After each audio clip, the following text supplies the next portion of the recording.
Hi there, Rania Banks here, and I wanted to talk today about sarcasm. What role it plays in your life, whether sarcasm is necessarily very skillful or a wholesome practice to have in your communication style. Um, yeah, I had a friend today say some sarcastic little quippy comment to me that he has said often when we've gotten together, and then he laughs, and I just kind of nod my head. Um, But yeah, so sarcasm in my family background, sarcasm, the quippy little comments, someone opened themselves up and they open the door and you're like, gonna nail them with a little sarcastic comment because they asked for it by leaving the door open, right? So it was somewhat of a family tradition and the way I was raised. And it was a playful thing that we did. It's the way we showed affection with each other, joking around. Um, so for me, it was pretty normal, and I didn't think much of it. And then as I've gotten older, and of course, my mindfulness practice is ripening. I've started to see that perhaps sarcasm has not particularly been very skillful or helpful in my communication style and my relationships. Um, and also, sarcasm is usually most painful to both the speakers, the ones who are being sarcastic, and it's extremely painful and causes a lot of suffering for the receivers as well. Just wanted to say that. Um, as I've gotten more mindful and been paying attention to what's going on in my body, my heart, my mind, I've often seen that these little sharply ironical taunts, these sneering or cutting remarks that are coming from somewhat of a mean-spirited, unwholesome place, you know. So I think it's really important before verbalizing a sarcastic comment out loud to check in and look deeply within your motivation to say, where is this coming from? Are you just having a rough day and you're feeling a lot of stress, or you're feeling the need to project your stress outward? And it's not really about the person, it's about you getting your stress out. That's not particularly very wholesome motivation, if that's the case. I guess there are some wholesome motivations for sarcasm. Perhaps it's a way of, joking around with a friend who's just told you something from an empathetic place, like, yeah, I know, been there. It's awful. Some little quippy, sarcastic, connecting phrase, perhaps. Or, yeah, we can't figure that one out, can we? Or something.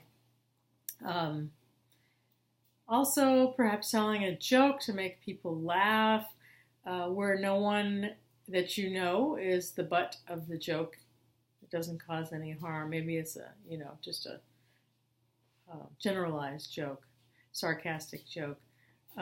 Sometimes I like to do a little sarcastic joke making fun of myself and laughing at myself because it's fun to laugh at myself. And also other people get to laugh at me, with me. So I think that can be coming from a wholesome place because it's letting people know that we're all human and we go through different things. So unwholesome motivations, there's so many of them. I don't want to go through all of them, but most of them, the unwholesome motivations, when you really dig deep, they're coming from a real passive aggressive place, judgmental put down, a way of letting the other person know that you're judging them without coming right out and judging them. Or perhaps you're trying to communicate to the person that they're wrong and you're right, and you were right all along, and you're going to prove it by saying a little sarcastic quip.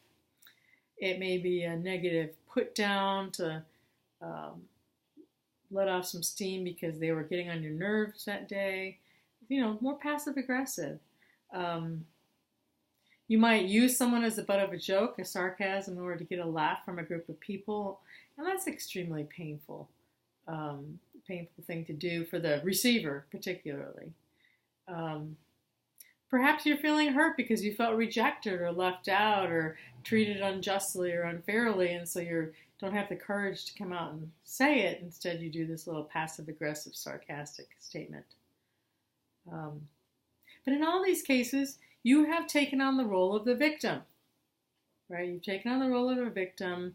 You're frustrated in some way, having some unwholesome negative emotions, and you're passively aggressively communicating them outward. So once we use our mindful awareness and we see what our intention is before we speak, hopefully beforehand, then if it's coming from an unwholesome, passive-aggressive place, please don't follow through with the sarcasm. Don't say the sarcastic quip.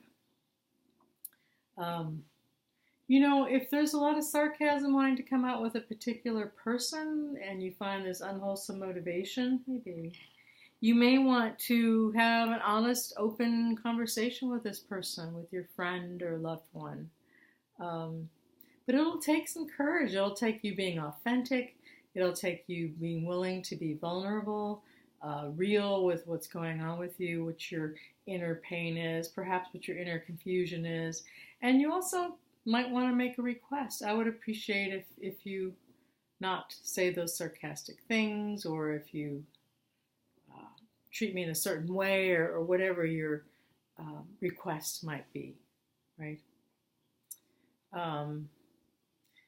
So it's all about courage. Courage not only to look at our own self and be honest about what's going on within us and not coming out with the sarcasm, and also being honest with others when they're being sarcastic with us and how that may or may not be affecting us. And get down to the real, underneath the surface, what's really going on in the relationship.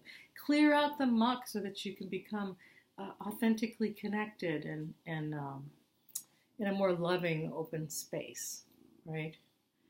And I would say that it's a great practice to really just try to cut out all sarcasm and see what happens when you do that, really.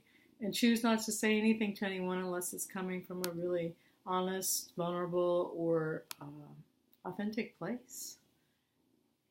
And see how that works. So thank you for listening. No more sarcasm.